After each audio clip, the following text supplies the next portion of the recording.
दोस्तों नमस्कार। आप सभी कक्षा 12 वाले विद्यार्थियों के लिए जीव विज्ञान विषय का त्रैमासिक पेपर हल सहित में लेकर आया हूं, जो आपकी त्रैमासिक परीक्षा में काफ़ी मोस्ट इम्पोर्टेंट साबित होगा। तो दोस्तों आइए हम स्टार्ट करते हैं बिना देर किए त्रैमासिक परीक्षा का आपका पूरा पेपर हल सहित।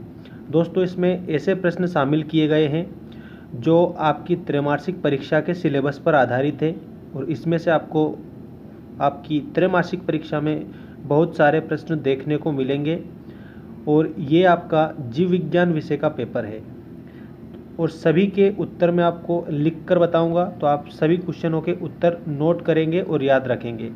सबसे पहला प्रश्न है रिक्त स्थानों की पूर्ति कीजिए। इसमें आपका पहला प्रश्न है मक्का के एक बीजपत्र को कहते हैं, तो इसका उत्तर मैं यहाँ पर लिख रहा हूँ, आप तुरंत नोट करेंगे। स्कूटेलम कहते हैं, स्कूटेलम। ठीक, इस प्रकार से आप इसे हल करेंगे। स्कूटेलम इसको कहा जाता है। इसके बाद अगला देखिएगा, नेक्स्ट है सेब फल का उदाहरण है। तो सेब किस प्रकार के फल का उदाहरण है, तो आप बताएंगे आभासी फल। आभासी फल का उदाहरण है। अब आभासी फल को इंग्लिश में बोला जाता है फॉल्स फ्रूट। अगला है, याद रखना, स्तनियों में निषेचन में होता है। तो जो स्तनी है उसमें अंडवाहिनी में निषेचन होता है, अंडवाहिनी। तो इस थर्ड वाले क्वेश्चन में आप लिखेंगे अंडवाहिनी, जिसको इंग्लिश में फैलोपियन ट्यूब बोला जाता है, फैलोपियन ट्यूब। अगला देखिएगा, निषेचन के बिना ही नए जीव का विकास होना कहलाता है। तो निषेचन के बिना ही नए जीव का विकास होना अनिषेक जनन कहलाता है। आप इस प्रकार से लिख देंगे, अनिषेक जनन। अगला देखिएगा, मानव जनसंख्या का सांख्यिकी अध्ययन कहलाता है। तो मानव जनसंख्या का जो सांख्यिकी अध्ययन है वो जनसांख्यिकी कहलाता है, जनसांख्यिकी। नेक्स्ट क्वेश्चन देखिए, भ्रूण के लिंग परीक्षण की प्रक्रिया को कहते हैं। तो इसको अल्ट्रासाउंड या सोनोग्राफी कहते हैं, अल्ट्रासाउंड या सोनोग्राफी। इसके बाद में नेक्स्ट क्वेश्चन पर आप ध्यान देंगे, दो नशीले पदार्थों के मिश्रण को कहते हैं। तो जो दो नशीले जो पदार्थ होते हैं उनके मिश्रण को हम विलयन कहते हैं, विलयन या फिर समांगी मिश्रण, समांगी मिश्रण। ठीक है, दोनों में से आप एक लिख सकते हैं, दोनों एक ही बात है। इसके बाद में सही जोड़ी बनाइए। देखिएगा, प्रतिरक्षा विज्ञान के जनक, तो एडवर्ड जेनर प्रतिरक्षा विज्ञान के जनक माने जाते हैं। अगला है जीव विज्ञान के जनक, तो रॉबर्ट कोच को जीव विज्ञान का जनक माना जाता है।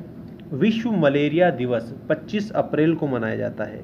ठीक है, इसके बाद में विश्व मच्छर दिवस 20 अगस्त को मनाया जाता है। टीबी की रोकथाम के लिए BCG का टीका लगाया जाता है।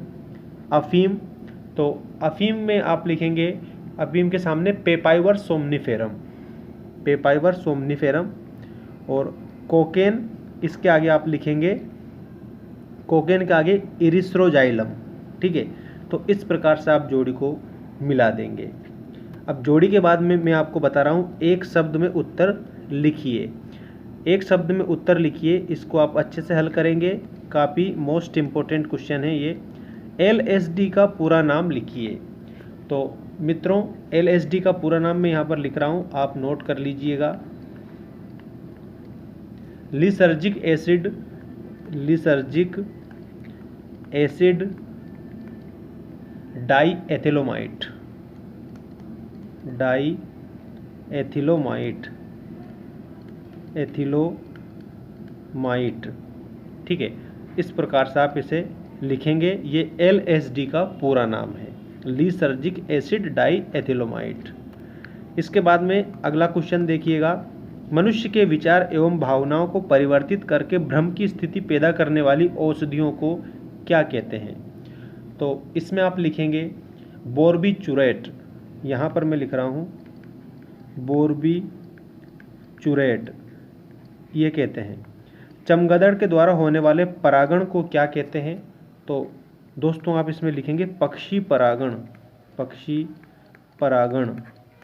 इसके बाद में अगला क्वेश्चन देखिएगा, मनुष्य के शुक्राणु में कितने ऑटोसोम होते हैं? मनुष्य के जो शुक्राणु होते हैं उसमें 23 ऑटोसोम होते हैं।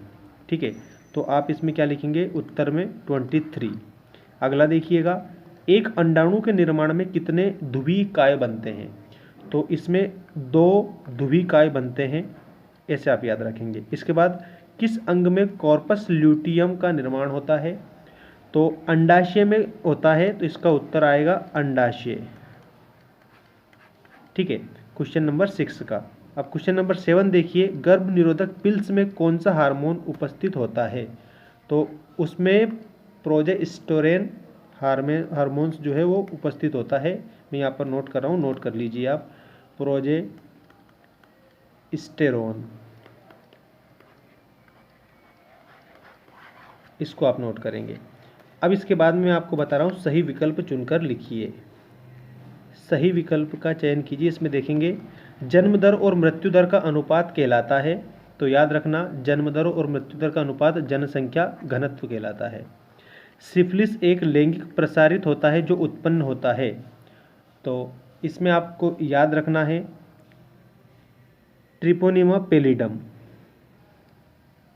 इसके बाद में निषेचन को प्रदर्शित किया जाता है, तो इसमें सेकंड ऑप्शन करेक्ट करेंगे। मनुष्य में भ्रूणीय झिल्लियों की संख्या होती है, तो मनुष्य में भ्रूणीय झिल्लियों की संख्या 4 होती है, तो इसमें आपको 4 कंप्लीट करना है। नेक्स्ट देखिए, BCG किसका वैक्सीन है? तो ये ट्यूबरकुलोसिस मतलब TB, इसका वैक्सीन है, मतलब टीका है। इसके बाद में एड्स है, ये एक विषाणुवाहक रोग है, याद रखना विषाणुवाहक। अगला है रुधिर में होने वाला रोग है, रुधिर में होने वाला रोग ल्यूकेमिया है। ठीक है, क्या याद रखेंगे आप इसमें? ल्यूकेमिया। इसके बाद में कुछ मोस्ट प्रश्न मैं बता रहा हूँ, इनको आप याद करके जाइएगा। पुरुषों में वृषण उदर गुहा के बाहर क्यों पाए जाते हैं? सेब को आभासी फल क्यों कहते हैं? ट्यूबेक्टोमी क्या है? रजोधर्म क्या है? परागण का चित्र बनाइए। अणु उर्वरता क्या है? अनिषेक जनन किसे कहते हैं? उपार्जित रोग किसे कहते हैं? टाइफाइड क्या है? इसके बाद में प्रतिरक्षा किसे कहते हैं? मनुष्य के शुक्राणु का नामांकित चित्र बनाना है। इस प्रकार से ये आपको सारे 19 क्वेश्चन इसमें कंप्लीट करने हैं, याद करके जाइए। ये आपके लिए 100% मोस्ट इम्पोर्टेंट जो क्वेश्चन थे, ये आपको इस वीडियो के माध्यम से हमने बता दिए हैं। ठीक है, और उत्तर भी बताए हैं। अगर आपको ये जो पेपर मैंने आपको बताया है इसका PDF अगर चाहिए तो हमारा टेलीग्राम चैनल आप ज्वाइन कर सकते हैं। टेलीग्राम चैनल का नाम है मेंस एजुकेशन, इसको आप ज्वाइन कर लीजिए। वहाँ पर मैं आपके लिए ये PDF उपलब्ध करवा दूँगा। Thank you.